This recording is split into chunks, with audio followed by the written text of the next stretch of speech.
Imagine it's been raining all night and this is what you hear. This is what they call the nightmare of the noisy downpipe.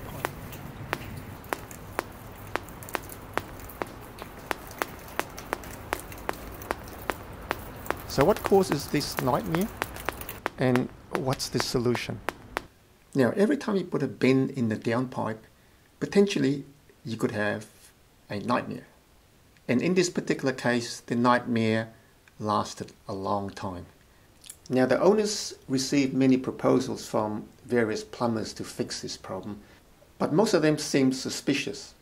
So they didn't do anything about it.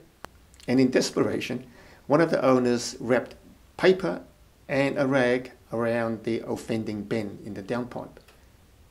This didn't make things any better. So when we looked at it, we came up with our own solution to this problem. But first of all, we had to go back to first principles and we had to know exactly what was causing the problem. Now, what happens if you have a downpipe that is falling from a higher roof, either to a lower roof or to the ground, and you have to put a bend in the downpipe? And this is especially a problem with rectangular downpipes. And the bigger the downpipe, the worse the problem.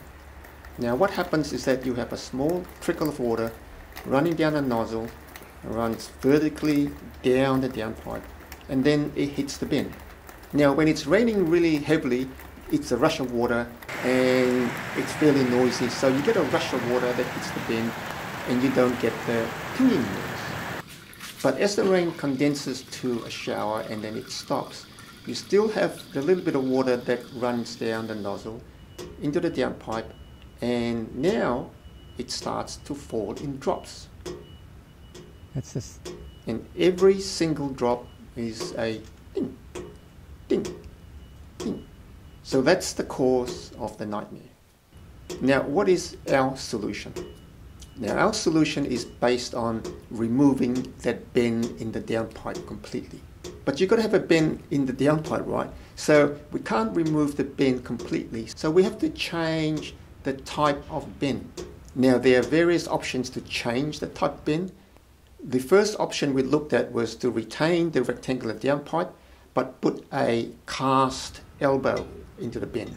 And the cast elbow is a lot heavier, but we found that it still had that dinging noise.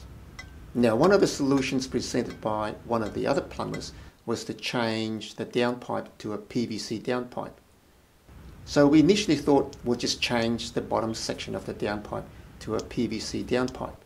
So we tested the PVC elbow and it still was fairly noisy. So eventually, after a bit of testing, what we came up with as the best solution was to change the bottom section of the downpipe to a 90mm round section and use the ACE cast elbows, and in this particular instance a 45-degree elbow, to give the bottom section of the downpipe a 45-degree bend before it drops down into the ground inlet. That was the best solution we came up with. So how do we actually do this? Well, taking the bottom section of the noisy downpipe off is fairly easy.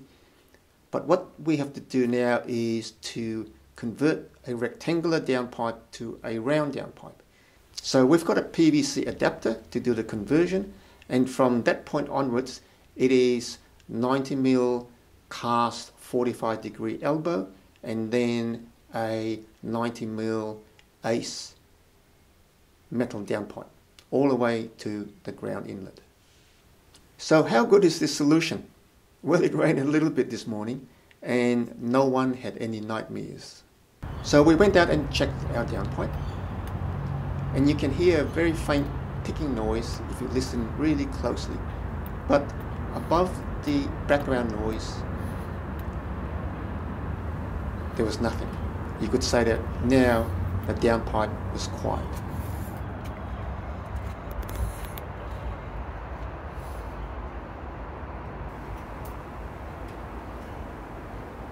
So if you have a nightmare problem with a noisy downpipe, This is what you can do.